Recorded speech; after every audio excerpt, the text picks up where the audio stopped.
Next, I would like to ask Terri to join us. Hi everyone, I'm sorry I couldn't be there. My advice to you is don't jump out of the back of a truck onto ice.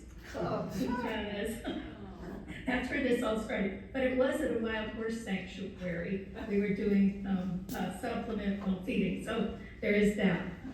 I'm going to give a presentation that's probably going to show my teaching roots.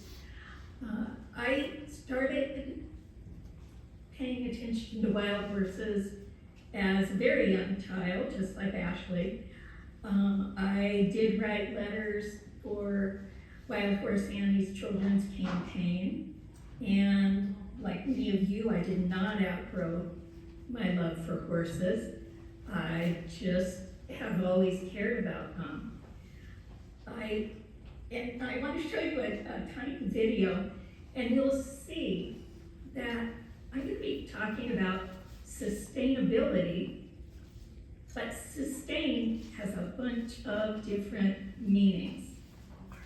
And I mean, there's sustain like coexisting with your environment. For instance, when I was invited to Cattlemen's Association barbecue and I'm a vegetarian, I hoped it would go unnoticed, but it didn't. So there's a kind of, sustainability. I tried to fit in with my environment. Mainly I was just, I was a joke. But they were listening to me. I had their attention. Another kind of sustainability is, have you ever sat at an old upright piano, pushed a note, a key, and then use one of the pedals underneath to make that last a long, long time? That kind of sustainability is what we all need as wild horse advocates. We have to hang in there for practically ever. And the other thing is probably the most important is sustain like food, like rice has sustained innumerable populations and kept them alive. And that's what we're hoping to do with the wild horses. So, very quickly, let's see. I'm looking for my PowerPoint to share. I see you.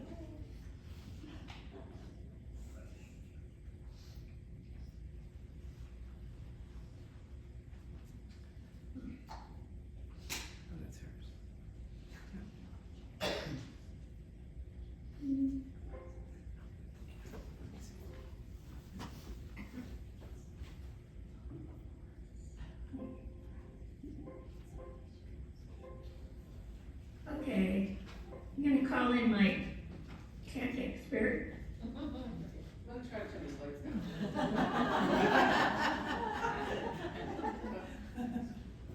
This is my son Matthew.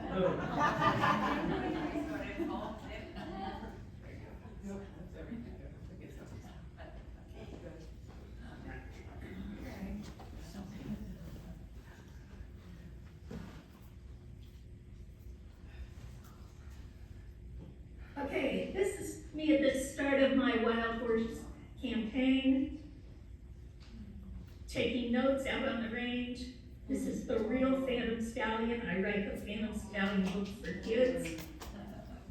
So from the facts I've gathered on the range to my imagination, this is how my career has gone. This is the original Phantom Stallion cover, and then I've most recently been asked to expand this series for a new audience, which is almost unheard of and a wonderful, wonderful thing for me. By the way, this is the real Phantom Stallion's son. And if any of you are, there we go.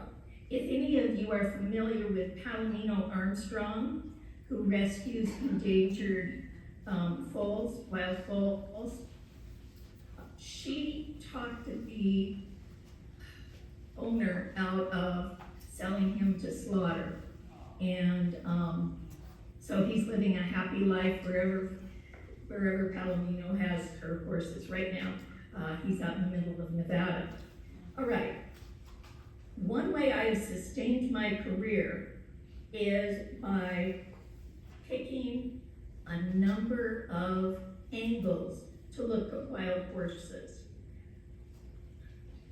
We all are repelled by the politics and cruelty involved with wild horses.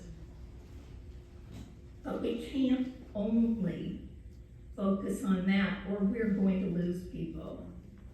It happens, they become hopeless, and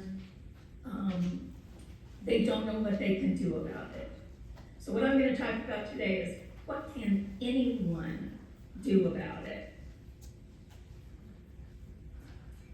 This is the real, that was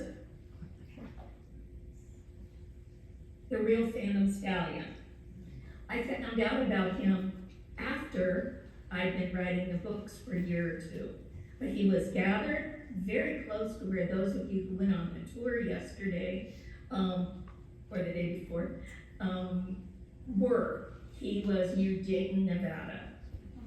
And he was called the Phantom because he would just appear and disappear with his band seasonally. When a housing development was built on his wintering area, you know, they come down out of the mountains into a lower area. Housing development was built there. Well, green lawns, water running down the streets. Obviously, he wanted to stay there for a while. He was rounded up along with his lead mare, and her foal was the white horse you saw me touching earlier on.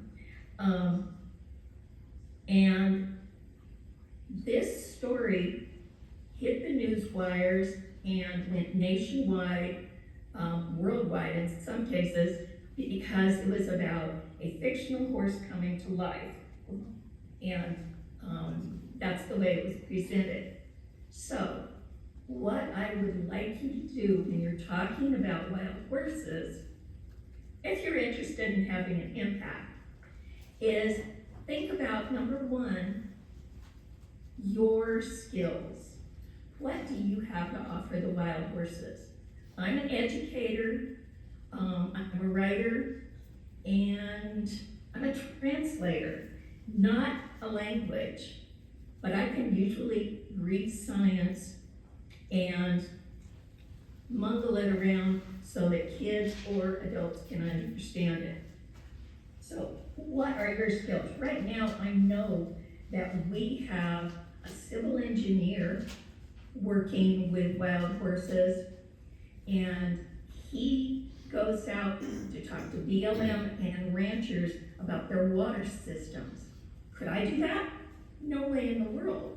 Is it great to have an expert on the ground? It's spectacular. We have former hunters and marksmen who are out on the land darting wild horses for fertility control. Those are, one I know is an RN, a nurse, and she used to hunt. She doesn't like to kill things anymore, but she loves the hunt itself and shooting. She's invaluable. So what are you good at? Are you maybe somebody who's worked in government and you're good at reading government documents? Are you good at reading scientific documents? We can use all the help we can get. So I talked about not beating people down every day, or in every social media post, or in every speaking opportunity with cruelty and politics. Do I throw those away? No. I would say they're number one and number two in presentations I give. So you decide what you're expert in, because that's going to influence what you're talking about, or writing about on social media. And then think of some angles. So I've mentioned politics, cruelty.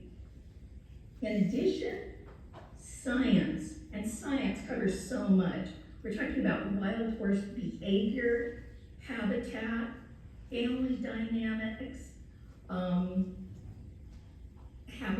habitat degradation, climate change. There's a lot. So that's 3 things. You can kind of start broadening the arrows in your quiver.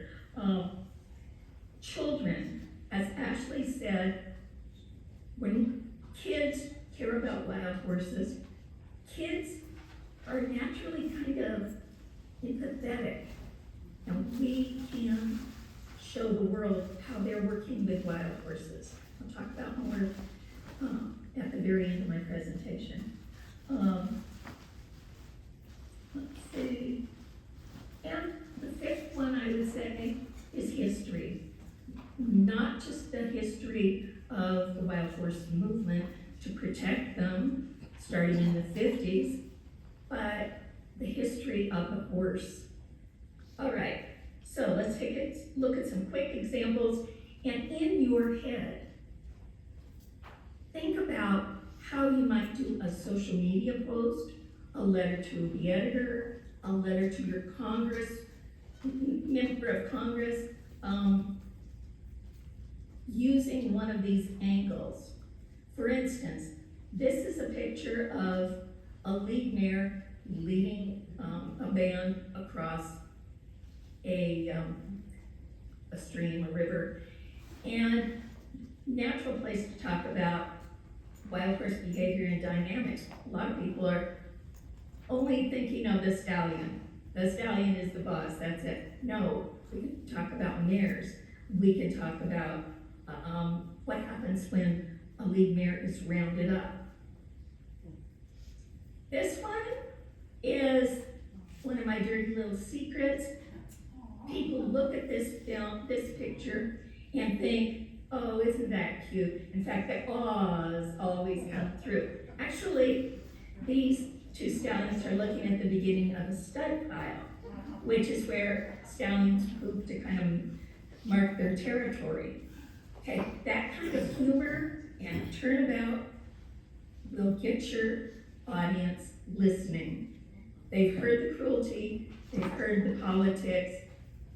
Just maybe once every 10 posts, throw in something like this. I had to put in a picture of Melissa Farlow. I worked with her on a nonfiction book, and she's a Pulitzer Prize winning former National Geographic photojournalist. On that point, I'm sitting here with 2 incredible visual journalists who cover the facts with beauty. And I know you're not all them. I'm certainly not. But I'm trying to tell you, you can chisel out your part to leave your legacy with wild horses. Clearly, the roundups are something we want to talk about. We want more access. Melissa got this access by donating a photograph to somebody in BLM. Is that fair? No. Does it show that helicopter right on that horse's tail? Yes. She lost a camera in this. Okay, history, very briefly. You can go back as far as you want. You can talk about what does native mean, and were the horses here? Okay. This is a little more technical approach. If this is the kind of person you are, and you could present the timeline when horses were here, jump into that. This might be where you can shine. Again, here are some young horses that have been separated from their families. Ashley does a wonderful job in showing this kind of pain and separation. You can talk about that, and maybe you can ask one of the questions I always do. Who's the expert? Who's the expert that says these foals are all ready to be weaned? A veterinarian? No, it's the helicopter contractors. It's not even a BLM staffer or wild horse expert. Back to children, and this is where I'm going to be ending. This story got out in public too. This is Robin Warren with a wild horse she adopted. She had been in foster care. She had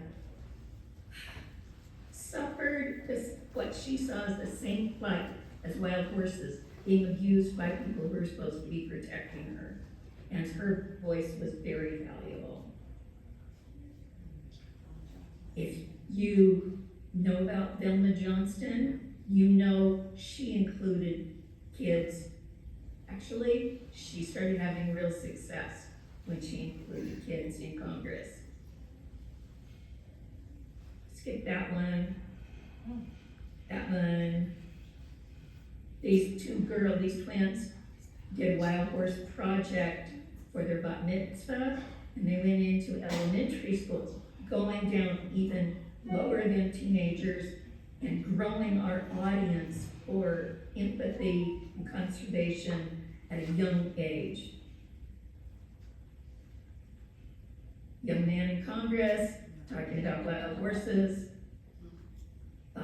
Young woman training a Mustang. She'd been gone for several days and the horse wanted to play. And last, this is Travis as a teenager, and he is Halloween Armstrong's son. At this time, he was working with this young horse, but he had just told me 2 days earlier that there was no way he was going into wild horse advocacy or anything where you could get your heart broken over and over and over again. So I'm going to stop here. If you are up for getting your heart broken, but using the skills you already have to help the horses, please do. We need the company. Thank you so much, Terri.